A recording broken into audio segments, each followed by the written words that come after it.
Hello, welcome to another episode of Learning on SmartNursing. My name is Nurse Evie as usual, and we're continuing with acid-base imbalance series. Okay, if it's your first time watching, thank you for coming.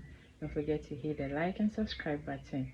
If you're a returning subscriber, we're always grateful for the support, and then thank you for always watching our videos. Okay, so we already talked about what acid-base imbalances are, and then we also look at the respiratory imbalances. All right, so in today's video we want to talk about the metabolic imbalances. Okay, i.e. metabolic acidosis and then metabolic alkalosis. We spoke about the acronym where we said that we use ROM, okay, to determine what is happening. So we said that in respiration there's opposite, and then metabolic there's equal. What that simply means is that when you have a respiratory problem, the pH will be opposite to the carbon dioxide. Okay, then when it's a metabolic problem, bicarb, the pH will all move along. If pH is reduced, bicarb will most likely be reduced. If pH is increased, the bicarb will most likely be increased, and that is what gives you the idea that it may be a metabolic problem. Mind you, when you have compensations, it can become tricky. Okay, so watch out for the subsequent videos where we take you through how to read or interpret an ABG, and also how to determine whether it is compensation, and if it's compensated, if it's partial or fully compensated. Okay, because we said that respiratory problems are usually compensated, or they are attempts by the metabolic side to compensate respiratory problems, and then in metabolic problems there's an attempt from the respiratory side to compensate. This is all in order to bring the body back to that homeostasis, that balance that it needs for optimum cellular activity. Okay, so let's start with metabolic alkalosis today. What is the pathophysiology? How does metabolic alkalosis come about? Now, for metabolic alkalosis, it passes through three different pathways, or there are three basic or conditions or situations that can lead to metabolic alkalosis. Okay, the first one is that there is excess acid loss from the body. There's excess acid loss, for example, severe vomiting. Okay, severe vomiting, you're vomiting, you know that your gastric content, your patient gastric content is made up of what? Hydrochloric acid, isn't it? So too much vomiting, maybe in hyperemesis gravidarum, maybe in some sepsis, okay, is going to blow off in a lot of HCl, okay, which is acid. Then you're going to go into alkalosis. So the first one is that excessive acid loss can give you metabolic alkalosis. The second one is that there is excess bicarb in the system. Too much bicarb in the system. Example from antacid use. You can even get it from the word. It is anti-acid. It is against the acid. So you give an antacid like magnesium trisilicate, aluminium trisilicate, aludros, or whatever brand you have. They are usually bases. They are supposed to go and take care of your hydrochloric acid in your stomach. They are supposed to buffer it. Okay, because too much acid in the stomach also can give you problems. So this goes to buffer it. Now when that becomes too much, then your solutions or your fluids there become more basic than their acid, and that goes to alkalosis. Because mind you, we always say that we have normal values of the gases in our system. Carbon dioxide is supposed to be between 35 and 5, and then bicarb is also supposed to be between 22 to 28. Okay, so if your antacid goes in and then breaks down the hydrochloric acid too much, than your hydrogen ions begins to go down, then you can go into what we call metabolic alkalosis. Now remember, antacid are supposed to anti-hydrogen, so too much of it It's going to cause the fluid to be basic, and you end up having too much or excess bicap in your system. Again, anytime you hear bicap, think about base. Okay, so too much bicap in your system is going to give you too much base solution, more than pH than we are supposed to have, and that will give you alkalosis.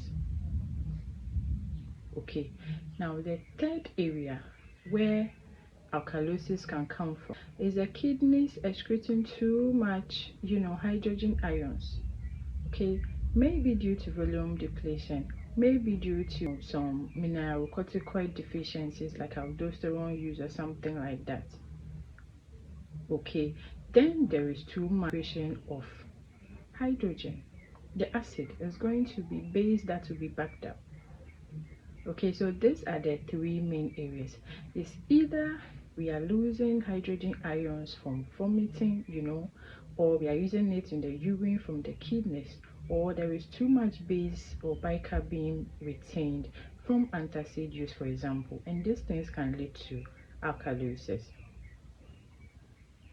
Okay, so when you have a problem with your kidneys, you can have alkalosis, you can have acidosis. Okay, all right, now when this happens, we always said that, or we said earlier that you will see the respiration system trying to buffer the situation, counter the situation, compensate by increasing carbon dioxide in the system. Okay, the respiratory system always try to compensate. Okay, so now let's look at metabolic acidosis. What are the things that can lead to metabolic acidosis? Okay, we have three criteria also, just like the opposite from alkalosis. So in acidosis, it's either you're losing too much bicap, diarrhea, or renal tubular acidosis. Okay, so a condition like renal tubular acidosis can give you metabolic acidosis or diarrhea. Okay, so this is where it becomes a bit tricky. Now, in the GI tract, you can have both alkalosis and acidosis. The reason is that the stomach is full of hydrochloric acid, so when you're vomiting, it usually comes from your stomach. Okay, or from maybe your small intestines into your stomach. Most at times that is where vomiting comes from, so you're going to throw away a lot of acid. But when it's diarrhea, it's coming from your colon and not the stomach or the small intestines. Okay, and then bicap is usually secreted in the colon. That is how come when you have diarrhea, you're losing bicap, and then you're going to go into metabolic acidosis. But you have vomiting, you're losing acid. Okay, you're using HCO, which will send you into metabolic alkalosis. Okay, so that is one of the ways in which metabolic acidosis can come about. Another way is excess acid production. Okay, so either you're losing a lot of bicap or you're producing a lot of acid. An example of such a situation is ketoacidosis in diabetes or lactic acid in sepsis. Just like the name depicts, you can see that there is too much acid. From DKA, for example, there are a lot of ketones that are acidic, right? And that will give you the acidosis. Or in sepsis, there are a lot of lactic acid around, and that will give you acidosis, and in this case a metabolic acidosis. Okay, so the second criteria is that you're having too much acid being produced in your system. So another area or another condition that can give you metabolic acidosis is maybe you're not able to excrete. Okay, so there's decreased acid excretion. For example, in renal failure, the kidney already is failing. Okay, so it's not able to excrete the amount of acid, the amount of hydrogen ions that it is expected to. All right, so you pay attention here, you realize also that when you have kidney disorders, you can either have an acidosis or you can have an alkalosis. Okay, when it's kidneys are retaining too much bicap, or they're excreting too much hydrogen ions, or they're excreting less hydrogen ions, then it will give you alkalosis or acidosis based on what is happening. Okay, so these are the three ways in which we can get metabolic acidosis. Okay, so like I said earlier, when this happens, you realize that the respiratory system tries to compensate quickly. I said earlier in the previous videos that during respiratory compensation, it's usually fast. It takes between minutes to hours, but in metabolic compensation, usually hours to days. That is why, for example, that's when we pay attention to patients that present with DKA, they have this rapid, respiration. We call the Kussmaul's respiration. It is actually an attempt by the respiratory system to compensate the acidosis that is happening from the metabolic side. You get it? So metabolic problems are usually compensated by, or attempted to be compensated by, respiratory mechanisms. Okay, and then vice versa. Okay, so metabolic acidosis usually signals life-threatening conditions that, if not intervened, can lead to myocardial dysfunction and myocardial dysrhythmias. Okay, obviously, if you have a DKA and you don't intervene early enough, then you already know what will happen.